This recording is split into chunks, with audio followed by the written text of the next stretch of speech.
Good afternoon. Welcome back to Gooner Fanzine TV. We're just outside Selhurst Park after Arsenal's 1-1 draw with Crystal Palace this Saturday lunchtime. I'm here with Dan the man, who's come from Mick Arteta's press conference and the press box, and so have I, as my position as Arsenal correspondent for Varvel, Dan's position obviously as Arsenal correspondent for the Gazette. We're just going to have a quick chat about Dan's player ratings for the Gazette and take it from there really. So first of all, Leno in goal. What was your take on Leno? Gave him a 6. Okay. I think he had one save to make, and then obviously couldn't really do a lot about the goal. So. Well, that's what I was going to say. Do you think he could have done anything? No. I suppose he was a bit unsighted and a bit unlucky with the deflection, wasn't he? Through, I think it kind of went over him as well, rather than just like round him. So yeah, a bit of a difficult one for him, but it happens, you know. Yeah. Okay. The defence. It was a 4-2-3-1, wasn't it? So. Yeah, it was. Ainsley Maitland-Niles at right back. He was my man of the match, to be fair. Okay. I gave him an 8. Obviously, he was going to have a really tough test against Zaha. I thought he did brilliant. Yeah. Zaha didn't have a sniff all game, really. There wasn't a moment where I thought, you know, he's got the ball and he's going to cause a problem here. Yeah. So, yeah, really impressed with Ainsley Maitland-Niles, especially under Mikel Arteta. He seems to have come on leaps and bounds, and positionally seems to really improved as well. Yeah. There was a point in the first half that really impressed me when I think the ball went wide and Socrates kind of came out, and you saw Maitland-Niles, he was switched on, he went exactly where a centre-back should have been. Yeah. Obviously, not his natural position, but he knew exactly where he should have been. I think we can see that stuff like that is being drilled under Arteta, and people are understanding what is needed and what is required of them. So, yeah, really impressed with him, my man of the match. Okay, fair enough. Yeah, I thought he looked solid today. I thought his position awareness was really good, and I thought he was strong in the tackle as well, and he obviously really marshalled Zaha at times too. So I'd certainly give him an 8. I'm not sure man in the match. Potentially, yeah, but let's go for the rest of the team. So, would be your man of the match. Yeah. Centre-backs, Luiz and Socrates, again, both for 6.5. I thought he played out from the back quite well, fairly solid. Obviously, Luiz was unlucky with a deflection that led to the goal. But that pass out from the back for Arsenal's goal was superb. I mean, that's what you want from him. You want him to get the ball, he played it through basically two lines of Palace players and just completely split them open. That's what you want from him. We need to see more of that from him. So yeah, they were okay, 6.5 for both of them. Yep, okay, yeah. I mean, for Luiz, he had that header in the second half, didn't he? It was a well-angled, quite powerful header that just sort of hit the top of the roof of the net. Obviously, the top of the net, not going into the net, as it were. But that for me was probably his best moment. I thought could he have done more with the goal? I don't know. There was obviously a deflection off his. I think the one criticism we'd have with the goal, obviously, you know, he was trying to get there to block it, but his leg was just a bit dangly. It wasn't enough, kind of. There wasn't an emphatic challenge, was there? Yeah, it was a bit just kind of left in there. Yeah. Also, why he tried to score a free kick from the edge of the centre circle was beyond me. Yeah. It was a mad moment. I think only David Luiz moment, really, wasn't it? Yeah. But yeah, 6.5 for both of them. Okay, well, I thought he was wasteful in possession as well. He was spraying a couple of Hollywood balls across centre of park, certainly second half, and they didn't even reach the players. So if you're going to do that, at least make sure you keep possession. So for me, I think I'd have given him a 4 today. 4? What'd you give Socrates? 6? 6.5. Yeah, maybe 5.5. I mean, ultimately they've conceded a goal where they shouldn't have done. Basically, you're all right. You're in a bit of a mood. You are. I'm really frustrated. Arsenal should have beaten Palace basically for lots of reasons basically, and one of them is the defence is not listening to what Mikel Arteta is trying to achieve for them basically. And if they're not doing that, then they're going to get marked down in my book. So right, okay. Well, you're not going to be pleased with this next one. Kolasinac gave him a 7. Okay. I thought same as Maitland-Niles, marshalled his man really well. Yeah. I like the way he battles for everything. You know, he never gives anything up. Yeah. Gets forward pretty well. Still work on the crossing. We're going to be saying that for the rest of Arsenal career, I imagine. Absolutely. But yeah, defensively, I think he's fairly solid. So yeah, 7 for him. Okay. There was a bit in the first half. I want Kolasinac to do really well. I think he's got all the attributes, physical attributes, to be a really strong, powerful defender. I agree with them in terms of lacking in terms of crossing, but just as a defender, I think he's got the attributes to be a really strong player. But for some reason, it doesn't come across like that. There was a foul on him by Tompkins in the first half. Basically dragged him down. You know, obviously he won the free kick. But Kolasinac rolled around like he was shot. And without going into too much detail about what happened last summer off the pitch with a certain Mesut Ozil, he was a very, very brave person to protect his friend that day. So the bravery that comes in real life, why doesn't he apply it on the pitch? I want him to be standing up and just going, do you know what? No one's going to get past me because I'm the strongest player on this pitch. I'm big, I'm brave, I'm bold. Yeah. And it just seems to go into his show when some of his parts doesn't add up to his physicality, and it's so frustrating. Do you think that's more of a confidence thing? But why? If you can, what? You know, if you can look after your friend off the pitch, surely you can have the confidence to play well on the pitch. Well, I don't really know what to say about that, to be honest. Yeah, I mean, yeah, obviously what he did was incredibly brave, and fair play to him. I don't think many people would have done what he did. Yeah. But yeah, he probably could do a bit more on the pitch. But I thought it was alright today. So. Yeah, but you give him 7. Yeah, I'd have given him 6. Do you know maybe. what I think? If he was a couple of inches taller, he'd make a great centre half. Yeah, he probably would. But, yeah. But he needs to be stronger in the air as well. Someone like that true. should be winning a lot of the first balls, basically, and he doesn't do that for my liking enough, basically. But you give him a 7, I think I'd give him a 6. So in terms of midfield, obviously Lucas Torreira, who was taken off at half time. Yeah, we now know that's a muscle injury, so hopefully that won't keep him out for too long. I think that probably came in that challenge in the first half, where him and Pepe kind of collided. Yeah. Quite a heavy fall on his back, wasn't Zaha it? seemed to push Pepe to almost angle him you into... say this, I mean, is that... To push two opponents at high speed together, is that not dangerous foul play that should result in a red card? Well, yeah. But, certainly yellow, we could be here all day talking about that. Yeah. But yeah, I gave Torreira a 7. I thought he was really good in the first half, and he's key to Arsenal's control of the game, the way he sweeps up in front of the back four. Seems like him and Xhaka have formed a really good partnership under Mikel Arteta. It's taken a while to come, obviously, with the two of them, but doing all right. So yeah, 7. Hopefully he's not out for too long. Yeah, absolutely. I thought he played really well in the opening stages. Obviously, it was really unfortunate he got injured at half time, or to see him taken off at half time, basically. Yeah. But I thought he was instrumental in the fact that Arsenal had 87% possession in that opening sort of half hour, really, because he was so tenacious in terms of snapping at Zaha's heels in the opening stages, which set the tone for the first half, basically. Yeah. So I was very impressed with him, and I think it was a bit of a loss to lose him at half time. There was a couple of other hefty challenges he was involved in as well. I don't know if they took their toll as well, but yeah, you're right. It looked like it was a muscle injury due to that fall after the sort of coming together with Pepe after Zaha pushed Pepe, basically. But yeah, what did you give him again? 7. 7, yeah. I don't think I'd have given him 7.5, to be fair. But fair enough. Yeah. Granit Xhaka gave a 6.5. I thought in that first half it was really good in terms of controlling the game. Maybe faded in the second. Yeah. I think Guendouzi didn't really help him. Yeah. So yeah, 6.5, pretty okay. Yeah. I mean, again, we also with Granit Xhaka. He played really well the other day against United, didn't he? And that's a level he should be at. And he wasn't at that level today, basically. Slightly frustrating. On the one hand, it is good to see him back, good to see him rehabilitated, good to see him not going to Hertha Berlin, basically, because I think he's obviously going to stay. But we want more from him. And I think under Arteta, hopefully we'll get more from him. But yeah, I think 6.5 for his performance today, I think it's fair enough. Nicolas Pepe gave, I think, 5.5. Didn't really create a lot, did he? Didn't really do a lot. He flattered to deceive a couple of times. There were a couple of sort of racy runs down the wing where he sort of took on a defender or two. But it's got to be more end product. There was no end product, exactly. It's got to be more end product, basically. I want to see how it was against West Ham or United, where there's something at the end of it. Yeah. I think one thing that is really good about him is his set piece delivery. Really, really good. Yeah. Obviously, that one with the Louise header that hit the roof of the net.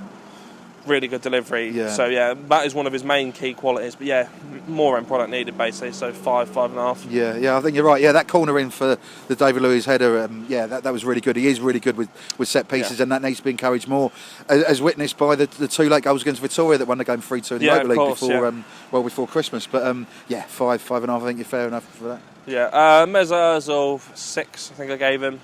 Did well in the first half. Obviously played a key role in the build up to the goal. Yeah, just faded really, didn't he? Yeah. But, better than we've seen from him in the past in away games. A bit more energy, which is good to see. So yeah, 6. Yeah. I think you're right. He showed willing, and that's good for Mesut Ozil to show willing. Shows he's interested. Shows he's engaged. Shows he wants to win the game for Arsenal. Shows he wants to try and influence the game, basically. Even if he didn't do it as well as he would have liked, basically. But yeah, I was very impressed by him. In as much as Mesut Ozil playing not particularly well is impressive, because we know he can play a lot worse than that, basically. Yeah. And just a point in terms of how engaged Mesut Ozil is these days. He was obviously substituted. I think it was for Martinelli, wasn't it? And, it was. Yeah, just after Aubameyang was sent off. And he basically raced off in Mesut Ozil terms, didn't he? Yeah. Whereas before, we were talking about it earlier, but he didn't do that in the previous game, did he? And no. That is the difference between Arteta and the way it was in the previous regime, basically. So it's good to see. Let's move on, and hopefully Arteta will be able to sort of orchestrate the game against Sheffield United at the Emirates on Saturday. Pierre-Emerick Aubameyang. Here we go. 3. Okay. Obviously scored the goal, worked hard, and then put in that challenge, which was just stupid, basically, for lack of a better word. Yeah. Didn't need to make it. considering the position it was on the pitch on the halfway line. There's no need to do it, basically. It was a late challenge, high. You can't make that kind of tackle, basically. And as a captain, he's let the team down. So, yeah, 3. Yeah. Not good enough. Yeah, no, it wasn't. I mean, I put in my Varvel match report, he went from hero to zero, basically. Yeah. He took the goal so well. There was a really good through ball from Lacazette, which I'm sure you'll touch on in a minute, basically. But he coolly slotted the ball past Vincent, is it Gaeta? I can never say Gaeta, yeah. And it was just a really, really cool finish from a class player, basically. And at 1-0 up, you thought, oh, here we go, Arsenal going to get 2 or 3 and coast the game. And it was really frustrating for Arsenal to have to battle with 10 men for that really poor, reckless challenge in the second half on Max Meyer, basically, a 24-year-old former Schalke player, basically. So you were doing your research, didn't you? well, I had to find out who he was, basically, after that challenge. But as we said, when we were both in Roy Hodgson and Mikel Arteta's press conference after the game, and thankfully Max Meyer is actually okay, and there's no issues there, because it could have been really nasty. Could have broken his ankle, could have done his ligaments, God knows what else, basically. So it was good to see that he's okay. Aubameyang has to curb those sort of challenges, but I think, like you said in our previous video, it was a striker challenge, wasn't it? I mean, I think if that's someone like Lucas Torreira or something like that, never be. No, they time it better, basically. It was just probably the worst player to be in that position to make that challenge, basically. Yeah, exactly. But, he let his side down, so not good enough. And just a word on VAR as well. Obviously, the referee gave her a yellow card to start with, and then obviously Craig Pawson down at Stockley Park overturned it to a red, basically. What's your take on that? Why did it take 3 minutes? I watched it once and I went, that is a red card. Even from maybe a slightly biased point of view of being an Arsenal fan, I looked at it and I went, once, red card. You don't need to look at it for 3 minutes. It was obviously a red card. There was obviously the banner from the Palace fans as well, which was quite ironic considering they then cheered VAR when he got sent off. So clearly they've got some contrasting opinions. I just need sorting out, basically.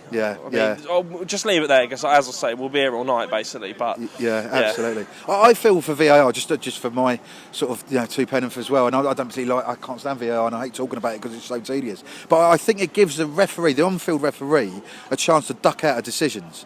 Basically, so you can just go, let's just give it a Stockley Park. That's not the reason VAR was brought in. It's to help and supplement referees on the pitch and making their decisions, basically, not for refs just to go, let's just go to VAR, basically. There was no reason why the ref couldn't have given a yellow over to a straight red card, and we could have just moved on straight away instead of a 3, 4, 5 minute delay, basically. Yeah, but even in that situation, if he gives a red card, VAR can still overturn the red card and put it back to a yellow or whatever. Yeah, but there's no way VAR's overturn that. Well, no, obviously not, but I'm saying, they can still make a more serious decision. But I do think referees are now kind of just taking a light side on decisions, and then if VAR overturns it, VAR will overturn it. Yeah, exactly. VAR gets to blame rather than the referee making the bad decision, basically. Yeah. So, and that just engenders caution from referees, basically, when they should be, refereeing games, not sort of being passive observers to games, knowing that they won't be found incorrect, basically. So it's very, very frustrating. VAR gets a 0. VAR gets a minus. Can you get minus? Yeah, minus 10 for VAR, basically, as it always is. Yeah, so, Lacazette, game of 6. I mean, you mentioned the assist for that goal, really, really good. Waited just the right time for Aubameyang to be in the right spot to just play it through. He just needs a goal, just for a bit of confidence. He needs a goal desperately. I think there was when Pepe hit the post late in the second half. It was Lacazette played in the ball. I think if that was Lacazette of last season, when he gets the ball with his back to goal, swivels onto his right foot and puts it in the back of the net. But you see him, he kind of went one way, went back the other, didn't really know what to do, ended up passing it. It wasn't a bad decision in the end. But I think, he just needs that confidence in front of the goal back, basically. 6. Yeah, you're absolutely right. That sort of half chance, or the chance that he sort of snatched that, if he was a player in form with full confidence, I think he would have scored that, basically, or certainly made the keeper work harder, basically, or the defence work harder. So, it's a shame. He is working hard and he's trying, but sometimes strikers work too hard when they're going through those sort of goal droughts, and you can see him snatching at stuff when it should be instinctive, basically. But hopefully that'll come. come. So, but you're right. It was an exquisite assist for Aubameyang's goal. Showed great vision, great control, great awareness, great sort of touch to play it through, basically. So there is a lot of hope there, and hopefully, as we say, Lacazette can kick on next week against Sheffield United. Guendouzi 5. Not been good enough lately. Doesn't control games, which is his main problem. Especially at points when Arsenal needed to control games. Just got to improve, basically. I might be quite harsh in saying this, but I don't think he's quite as good as we all thought he was in the opening weeks of the season. Right. Okay. I think a lot of what you can measure Guendouzi in is in terms of heart and spirit and desire. But terms of, obviously he's still quite young, don't get me wrong, he's only 20, but in terms of understanding of the game and what he needs to do, I don't think that's quite there yet. Yeah. Obviously it might come with time, but I don't think he's quite as good at the moment as we've all made out. Yeah, it's a really interesting point, and one I'd like to delve into more, but the OB trucks or Sainsbury's trucks outside Sellers Park are revving past us, so it's probably best to say that for another chat, but you're absolutely right, he hasn't kicked on as much as we wanted to, basically. What did you give him? 5, okay, yeah, I think I'll probably agree with that, to be fair. Yeah, and then Martinelli gave him a 6, I think. Just did all right when he came on. A bit of energy, which is good to see. Yeah. I think he'll be the one who gets the chance now. Aubameyang is suspended. Yeah, well, I think he's the natural choice. Obviously, Nelson and Arteta, you know, they've done really well, kind of as a parent, as a manager and a player so far. They've really worked together well in terms of Arteta helping Nelson and Nelson repaying that faith. But I think just to replace Aubameyang's goal threat, it will have to be Martinelli, basically. Yeah, and obviously with Sheffield United looming with Aubameyang, Aubameyang's first match of his 3-match ban, so obviously he'll be missing on Saturday. I think Martinelli's physicality could work really well against Sheffield United, basically. So I think you're right. I hope he does play. Yeah, hopefully maybe in tandem with the 2 up front with Lacazette, basically. So who else? Reece Nelson came on late. Yeah, they gave him a rating in the last 2 minutes. Yeah. Okay, and a rating for Arteta as well then. I'll give him 7. Okay. I thought the lineup was quite good in terms of he's done exactly what he said he would in that first press conference, where he said, you know, I want to be more focused on us rather than the opposition. I think that showed in the lineup. I thought maybe Nelson might have started in terms of helping Maitland-Niles control Zaha, but it was an attacking lineup, which is good to see. So a bit of intent shown. Couldn't really do a lot after the red card, could he, in terms of substitutions to change the game. So 7. Okay, brilliant. Excellent. Well, you've heard from Dan the Man, you've heard from me in the shadows of Sellers Park after Arsenal's 1-1 draw with Crystal Palace this Saturday lunchtime. We want to know what you think. Was it a good point? Was it 2 points dropped? What's your take on Arteta? Happy with Arsenal at the moment? Just let us know. Like, comment, share. Thanks for watching, and we'll see you soon. Cheers.